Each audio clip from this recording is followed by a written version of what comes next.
வணக்கம். இன்றைக்கி நம்ம எடுத்துக்க போகிற டாபிக் கடவுளுடைய ஆசீர்வாதம். அந்த ஆசீர்வாதம் எதற்காக?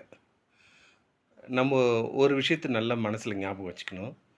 நாம் கிறிஸ்துவை ஏற்றுக்கொண்டவர்கள் நீதிமான்கள். நாம் ஒரு தப்பும் அறியாதவர்கள். ஏன்னா ஏற்றுக்கொண்ட பிறகு நம்மளுடைய எல்லா பாவத்தையும் அவர் மன்னிச்சிட்டாரு. அதனால் நாம் நீதிமான்கள்.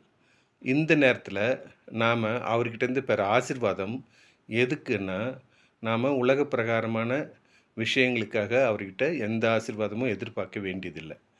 ஏன்னா அவர் ஏற்கனவே நமக்கு எல்லாத்தையும் கொடுத்துட்டு தான் நம்மளை படைச்சார். எல்லாத்தையும் படைத்த பிறகு தான் நம்மளையும் படைச்சார். ஆகவே அவர்கிட்ட எந்த ஆசீர்வாதத்தையும் நம்ம எதிர்பார்க்க வேண்டாம். எல்லாம் அவர் கொடுத்துட்டார். முதலாவது.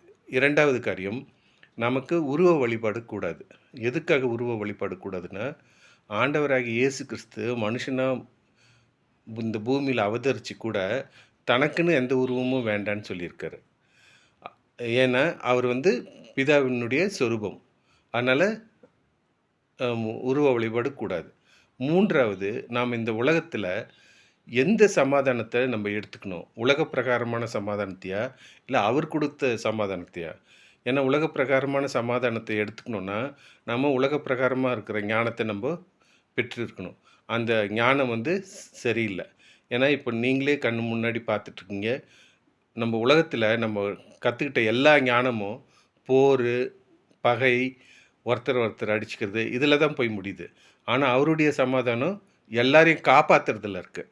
அவர் எப்படி எல்லாரையும் நம்மளை காப்பாற்றினார், எப்படி நம்மளுடைய பாவங்கள்லேருந்து நம்மளை மீட்டார், அதில் தான் இருக்குது நம்மளுடைய சமாதானம். அதனால் நாம் அந்த சமாதானத்தை நோக்கி தான் நம்ம போகணுமே தவிர, இந்த உலக பிரகாரமான ஞானமும் நமக்கு இந்த உலகத்தில் கொஞ்சம் ஜீவியத்துக்கு தான் அது பிரயோஜனமாக இருக்கும். அதனால் நாம் எப்பயுமே அவர் வேதாகமத்தில் என்னென்ன அட்வைஸ் இருக்கோ அந்த அட்வைஸை ஆழ்ந்து பார்க்கணும். அந்த ஆழ்ந்து பார்க்குறதுல எது சமாதானத்தை நோக்கி இருக்குது, கடவுள் கொடுத்த சமாதானம் எதில் இருக்குது அப்படின்னு நம்ம தேடி பார்த்து அந்த அறிவுரைகளை தான் நம்ம எடுத்துக்கணும். அந்த அறிவுரைகள் படி நம்ம நடந்தோம்னா நமக்கு நிச்சயமாக சமாதானமும் இருக்கும். அடுத்த இதில் நமக்கு நித்திய வாழ்வும் கிடைக்கும். அதனால் இனிமேல் நாம் எந்த விஷயத்துக்காகவும் வருத்தப்படக்கூடாது, எந்த விஷயத்துக்காகவும் சந்தோஷப்படக்கூடாது. சமாதானம் நமக்குள்ளே இருக்கா, நாம் இயேசு கிறிஸ்துவில் இருக்கோன்னு அர்த்தம். நன்றி, வணக்கம். அடுத்த பதிவில் நம்ம பார்க்கலாம்.